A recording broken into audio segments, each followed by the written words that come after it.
Mire, les voy a recomendar este medio, por cierto. Muy bueno. 14ymedio.com. Este es el medio de, creo que es el medio de Giovanni Sánchez, ¿no? Famosa bloguera cubana. La población de Santiago de Cuba protesta al grito de corriente y comida. Varias personas salieron a las calles y ocurrió una manifestación popular, admite Cuba Debate. Cuba Debate es un portal protastrista. En Bayamo, decenas de cubanos salieron también a protestar. Militarizan los principales parques de la ciudad de Holguín. Y aquí está, pues miles de santiagueros se lanzan a las calles esta tarde del domingo al grito de corriente, comida, libertad, patria y vida, que es una consigna que tiene mucho que ver con lo que ocurrió en el año 2021, a mediados del año 2021, que ustedes saben fueron las históricas protestas del 11 de julio. Tras salir las primeras imágenes de la populosa manifestación en redes sociales, pasado el mediodía, el régimen cubano optó, como es habitual en estos casos, desde el 11 de julio de 2021, por restringir las comunicaciones y cortar las señales de internet en los celulares de la isla. El periodista independiente Yosmani Mayeta Labrada, nacido en Santiago, pero que está como residente en los Estados Unidos, compartió imágenes que enviaron seguidores en su página de Facebook desde la ciudad. Esto es en Santiago de Cuba. Vamos a ver un poquito aquí el video.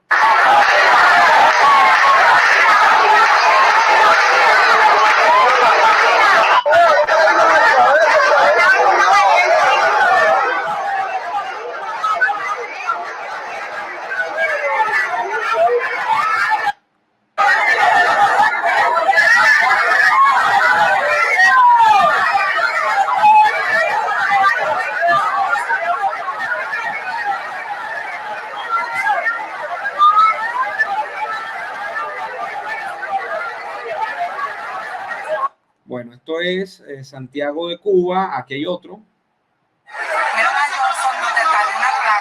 Mira este coño de madre que está aquí. Mira, esto que reprime a la gente. Bueno, y aquí están probablemente más videos. Aquí hay más.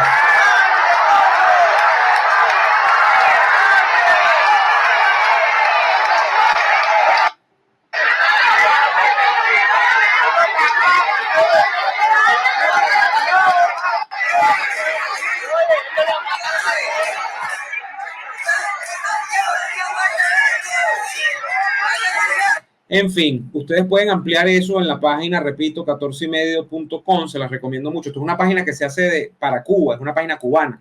No sé si se hace desde la propia isla, no lo sé. Pero se las recomiendo mucho, mucho, mucho, mucho. Y bueno, varias cosas que decir. Esto era más o menos previsible, lo de Cuba. Vamos a dejar de compartir, pues tenía aquí.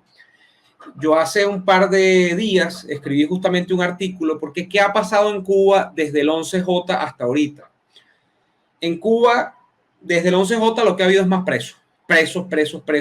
Cuba tiene hoy día más de 1.000 personas presas por razones políticas. De hecho, muchos han sido sentenciados ya. Algunos le han puesto condenas de más de 20 años. Hay presos menores de edad, para que lo sepan. O sea, esto es peor que en Venezuela. Tienen niños presos, niños de 16 años presos. La represión no ha parado en Cuba. En Cuba ha ocurrido todo lo contrario a lo que el profeta Obama decía que iba a ocurrir con Cuba, que es que cuando le sobaran el lomo, Cuba se iba a, de alguna manera, domesticar e iba a ser más fácil de encaminar hacia la democracia. En Cuba ha ocurrido todo lo contrario, mis amigos. En Cuba la represión no ha parado, el hambre no ha parado, el problema de la electricidad no ha parado, y entonces después del 11J y de la prisión política han ocurrido otras manifestaciones por fundamentalmente temas de servicios públicos. En Cuba el internet es sumamente deficiente, a pesar de que ahora tienen internet, hace muchos años ni siquiera tenían internet. En Cuba la electricidad es deficiente completamente, hacen mucho lo que ocurre en Venezuela, que cuidan la capital, cuidan La Habana, cuidan Santiago, las grandes ciudades, pero en el interior del país, y yo veo muchos videos de blogueros cubanos, la situación es caótica, tienen apagones de 12 horas, de 14 horas, bueno, con las altas temperaturas que hay ahorita, incluso por todo lo que está ocurriendo en el planeta y todo lo demás, y que lo estamos viendo en Venezuela, la gente no soporta el calor en Cuba, no puedes ni prender un ventilador, no tienes nada que hacer durante mediodía prácticamente, porque les dejan mediodía sin luz. Entonces la gente ha venido como increciendo, ¿no? La cosa, la gente se ha venido obstinando, y hace unas pocas semanas, en enero de hecho, tuvieron la primera clarinada de lo que iban a hacer unos ajustes económicos. En Cuba han ajustado el precio del combustible, en Cuba han ajustado el precio de los alimentos también, porque hay una inflación que está desbordada en Cuba. O sea, hay una crisis económica en Cuba ahorita. Siempre en Cuba, por ser un país comunista, ha habido problemas económicos. En Cuba ocurrió el periodo especial. En Cuba ha ocurrido pues, el fenómeno de los balseros. La gente se moría de hambre, sí. Pero ahorita hay una crisis nueva en Cuba y fundamentalmente viene por la inflación, por este problema de los servicios públicos y porque no hay, o sea, el modelo cubano no encuentra hacia dónde cabalgar. Entonces, ¿hacia dónde ha cabalgado después de enero? Anunciaron unas medidas. Vamos a aumentar la gasolina porque de paso no hay gasolina, parecido. Vamos a aumentar el diésel porque tampoco hay diésel y muchos transportes, como son viejas maquinarias automotrices que todavía se mueven con diésel, bueno, requieren el diésel. Y ha venido un programa de ajustes, además de la electricidad, en medio de apagones. La gasolina la aumentaron 5 veces el precio, 5 veces. Un litro de gasolina regular en Cuba hoy día vale más de $1, o sea, es más cara que en Venezuela. Dime tú quién puede pagar eso en Cuba. El salario mínimo en Cuba, o el salario promedio, mejor dicho, no mínimo, mínimo será, bueno, nada, o sea, $1. El promedio en Cuba está entre 20 y 30 dólares mensuales. Eso es lo que ganan los cubanos. Claro, se vive un poco la remesa, se vive, o sea, de lo que pueden llevar eventualmente la gente, porque hay gente que viaja de Estados Unidos a Cuba, están permitidos esos viajes, lo que pueden eventualmente llevarles, familiares que entran y salen, o sea, eso es la vida del cubano el día de hoy, por cierto. Entonces, ¿qué ocurre? Esto venía alarmándose desde hace semanas y evidentemente iba a ser boom en algún momento. O sea, la crisis cubana económicamente ahorita es atrinca, es fuerte. No hay gasolina, no hay electricidad, no hay comida. O las colas de la comida son larguísimas. Por primera vez se está asomando que se va a eliminar la libreta de racionamiento porque ni siquiera hay manera de sostener el programa de, digamos, de dar estos alimentos que le dan al cubano basado en una cantidad de kilocalorías al mes y de que cuánto te tiene que rendir la leche, eso está pasando en Cuba. Se está considerando echar abajo el sistema de la libreta de racionamiento. Yo, de hecho, no sé si ya la derogaron, pero yo esa noticia la estaba leyendo hace algunos días.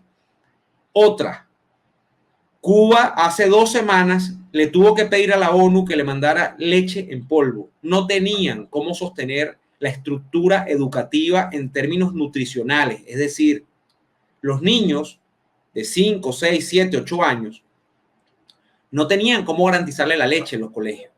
Tuvieron que pedirle a la ONU que les mandara leche en polvo. De hecho, la ONU les mandó.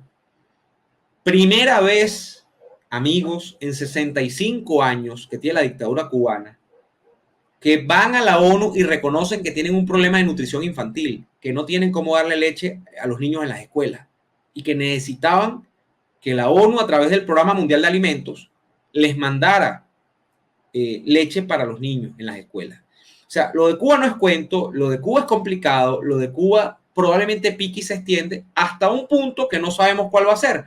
Yo siempre soy muy escéptico con estas cosas. Yo no hablo de que, bueno, ya la dictadura cubana está colapsando y va a caer, pero evidentemente la dictadura cubana hoy es menos popular de lo que era hace 10 años, hace 20 años, hace 30 años. Hoy tienes unos cubanos mucho más despiertos, tienes unos cubanos mucho más exigentes y hay unas condiciones, dirían los marxistas, cosa que yo a veces, como ustedes saben, incorporo en mis análisis, que se están dando, que se están precipitando. O sea, Cuba tiene condiciones objetivas para un cambio. Lo que pasa es que una dictadura comunista jamás va a permitir que el cambio se dé o florezca de manera tranquila. O sea, y de que ellos así, toma, estamos descontentos. Bueno, sí, vamos a buscar cambio de gobierno. ¿Qué está haciendo Díaz-Canel? Chivos expiatorios. Lo mismo que hizo Fidel cuando tuvo las crisis de popularidad y se inventó, pues, ni el escándalo internacional que significó meterse en el negocio de la droga, y entonces se inventó la causa número 1, con Ochoa, los de la Guardia y todo lo demás, Abrantes y todo este tema, de que estaban metidos en el negocio de la droga y de la conspiración para meter droga en el territorio de los Estados Unidos. El chivo expiatorio que se ha buscado Díaz-Canel en días recientes es fundamentalmente el más bombita que podía poner, el ministro de Economía. De hecho, puedo compartirles, yo escribí en el artículo que escribí sobre Cuba, está una parte de esto, quería mostrárselo, si lo quieren leer, lo buscan, ya les voy a mostrar un poco lo que expuse allí. Vamos a ponerlo. esta ventana, pero no es esta que está acá. Acá lo tenemos. Este es el artículo. Cuba, que está sumida en la miseria tras la última crisis económica provocada por el castrismo. Esto es en la Gaceta de Liberofera. Aquí hablo un poco de lo de la leche de los niños y aquí está lo del chivo expiatorio. Han removido al ministro de Economía, el que hasta hace 2 semanas era ministro de Economía, que se llama Alejandro Gil, y entonces le metieron una investigación, bueno, porque van a decir que él es el culpable de todo lo que está ocurriendo. ¿Cuál es el perfil de este señor? Bueno, este señor, para que ustedes lo sepan, aquí lo pueden ver, Alejandro Gil, es un señor que venía acompañando a Díaz-Canel desde que Díaz-Canel está en la presidencia, desde que está al mando de Cuba. Y se lo acaban de echar en caldo de ñame. Estaba allí desde 2018, nada más y nada menos, 6 años. Y siempre había sido el que había proyectado la política económica de Díaz-Canel. Y ahora, bueno, está fuera y está investigado. Está investigado porque necesitan culpables. Y entonces ahí está el artículo, lo pueden buscar. Cuba sumida en la miseria tras la última crisis económica provocada por el castrismo. No es muy largo, es cortico, de hecho. Entonces, bueno, eso, amigos míos, lo que está pasando con Cuba. Y seguimos con más.